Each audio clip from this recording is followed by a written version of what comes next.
আমার স্বামীর চরিত্রের দোষ প্রথম যখন আমার চোখে পড়ে তখন আমি 2 সন্তানের মা। মেয়েটি তখন 6ষ্ঠ শ্রেণীর ছাত্রী আর ছেলেটি 3য় শ্রেণীর ছাত্র। সে যে মেয়েটির সাথে সম্পর্ক গড়ে তোলে সে বিবাহিতা, তবে স্বামী স্ত্রীর মধ্যে বনিবনা না হওয়াতে তারা আলাদা থাকে। অফিসের ট্যুরের নাম দিয়ে সে মেয়েটিকে নিয়ে বিভিন্ন জায়গায় ঘুরতে যেত, কয়েকদিন কাটিয়ে বাড়ি ফিরত।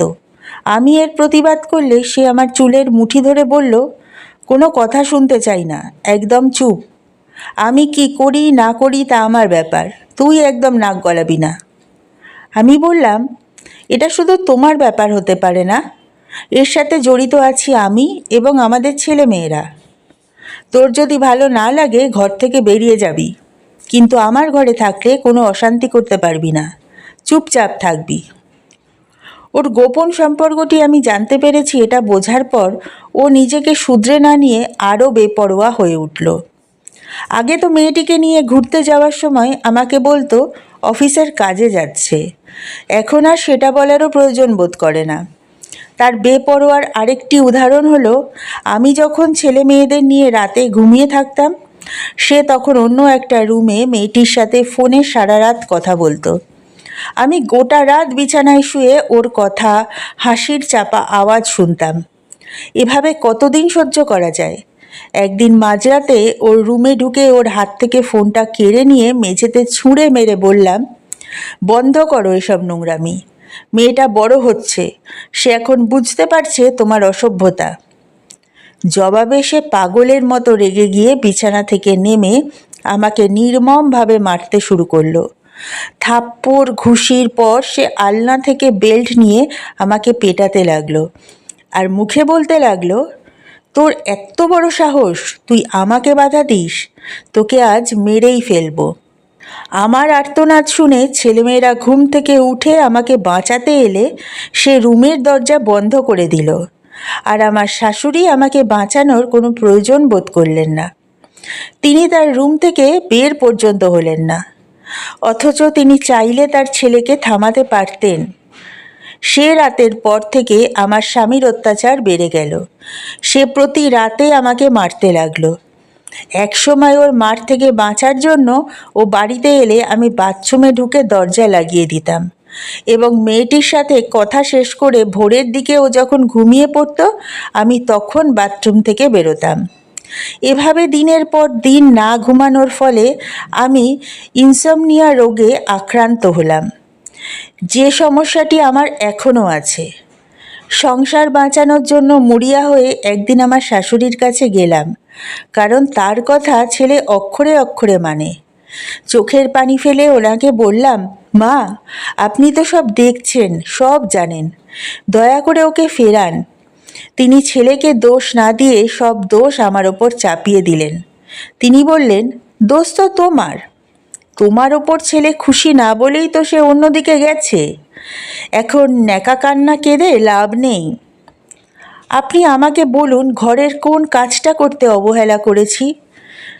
দোষটা কার সেটা তো আপনার চোখে না পড়ার কথা নয়, সবই তো দেখতে পাচ্ছেন। তার মানে বলতে চাইছো আমার ছেলের চরিত্র খারাপ? তার মানে আমি ওকে মানুষ করে গড়ে তুলতে পারিনি? তাহলে সব দোষ আমার, নিজের দোষ।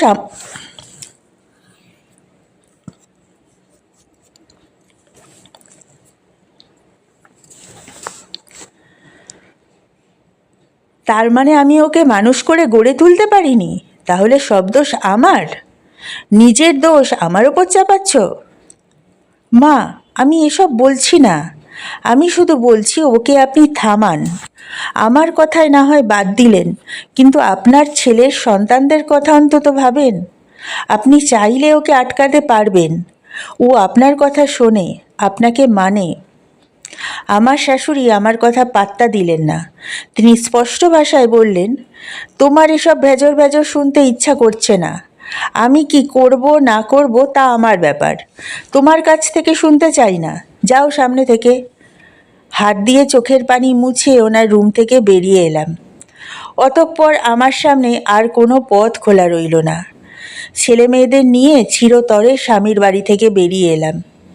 আমি ছেলে মেয়েদের নিয়ে স্বামীর বাড়ি থেকে চলে আসাতে আমার বাবা মা ভাইয়েরা কেউ খুশি হয়নি।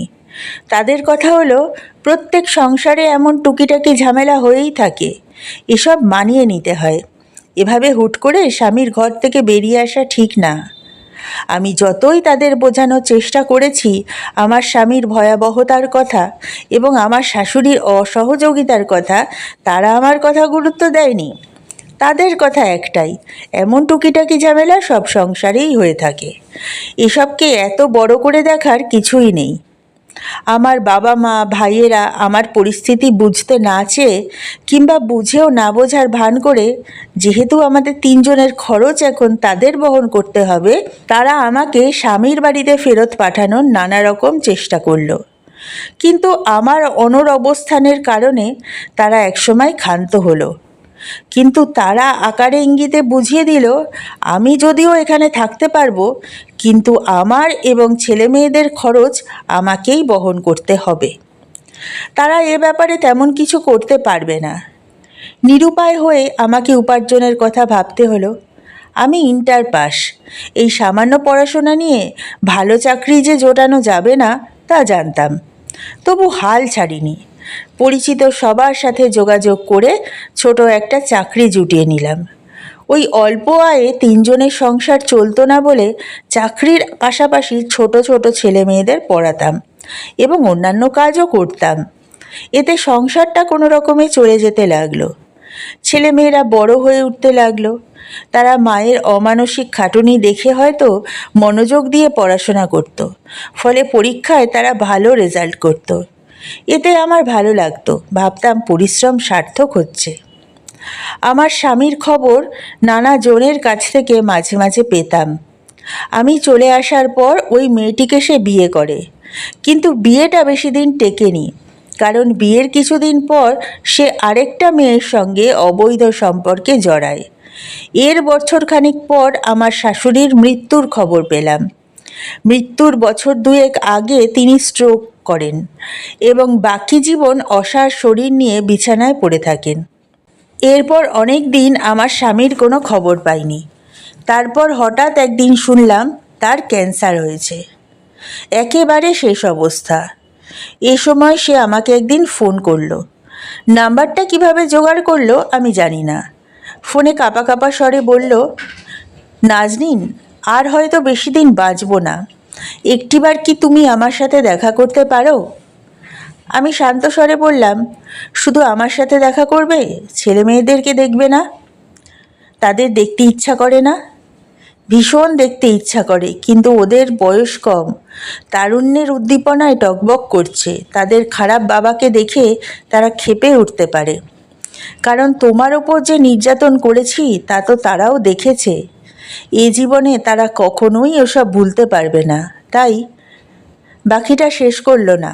বললাম, আমি ছেলে মেয়েদের নিয়েই যাব, ওদের সামলানোর দায়িত্ব আমার। আমি চাই তোমার এবং ছেলে মেয়েদের দেখা হোক। ছেলেমেয়েরা শুরুতে বাবার সাথে দেখা করতে চায়নি। বাবার ওপর অনেক রাগ ঘৃণা জমে আছে তাদের। কিন্তু যখন বললাম তাদের বাবার শেষ অবস্থা, তখন তারা রাজি হলো। আমরা একটা রেস্টুরেন্টে দেখা করলাম। একটা টেবিলে ঘিরে আমরা চারজন বসে আছি। বাইরে থেকে দেখলে মনে হবে একটা সুন্দর পারিবারিক মিলন দৃশ্য, বাবা মা ছেলে মেয়ে। অথচ বাইরের কেউ জানতেই পারবে না এটা কোনো সুন্দর পারিবারিক মিলন দৃশ্য নয়। এটা দুঃখ রাগ ক্ষোভে ভরা একটা মিলন দৃশ্য। রোগের কারণে সে অনেক শুকিয়ে গেছে। যতক্ষণ আমরা ছিলাম আমাদের মাঝে একটা কথাও হয়নি। সে হাত জোর করে শুধু কেঁদেছে, শুধু কেঁদেছে। আমাদের দেখা হওয়ার 1 মাস পরেই সে মারা যায়। কারো মৃত্যুতে জীবন থেমে থাকে না, জীবন তার গতিতে চলতে লাগলো। ছেলে মেয়েদের বিয়ে হলো, আমি নানি হলাম, দাদি হলাম। মেয়েটা তার স্বামীর চাকরির কারণে দূরে থাকে, ছেলেটা আমার সাথেই থাকে। ছেলেটার মেয়ের বয়স যখন 3 বছর হলো, তখন একদিন শুনলাম ছেলে আর ছেলের বউ তাদের রুমে ঝগড়া করছে। কী নিয়ে ঝগড়া করছে বুঝতে পারলাম না। এরপর থেকে প্রায়ই দেখতাম তাদের মধ্যে ঝগড়া হচ্ছে।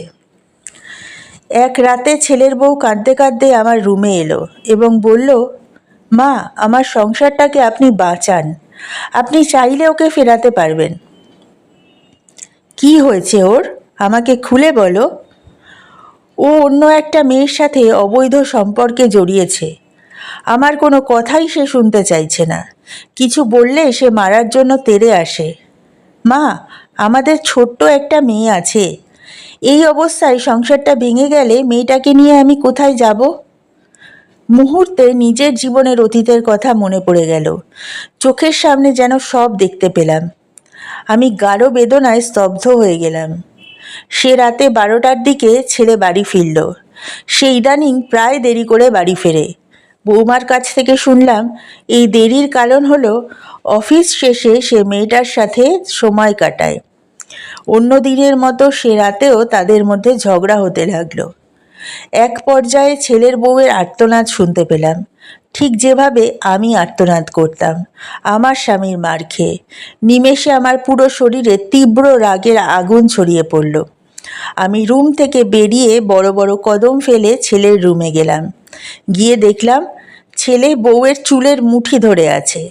আমি সরাসরি ছেলের সামনে গিয়ে ওর গালে প্রচণ্ড একটা চড় মারলাম। ও আচমকা চড় খেয়ে বউয়ের চুলের মুঠি ছেড়ে দিল। আমি তখন প্রবল ক্রোধের সাথে ছেলেকে বললাম, যে অবর্ণনীয় কষ্টের ভেতর দিয়ে আমি গিয়েছি, আমার বৌমাকে এবং তার ছোট্ট মেয়েটাকে সে কষ্টের ভেতর দিয়ে যেতে দেব না। এসব নোংরামি আমি সহ্য করব না, খবরদার, সহ্য করব না। আমার এই আকস্মিক আচরণে ছেলে প্রথমে অবাক হলেও পরে মাথা নিচু করে দাঁড়িয়ে রইল। আর ছেলের বউ কাঁদতে কাঁদতে আমাকে জড়িয়ে ধরল। আর আমি ছেলের বউয়ের পিঠে হাত রাখলাম, পরম নির্ভরতার হাত।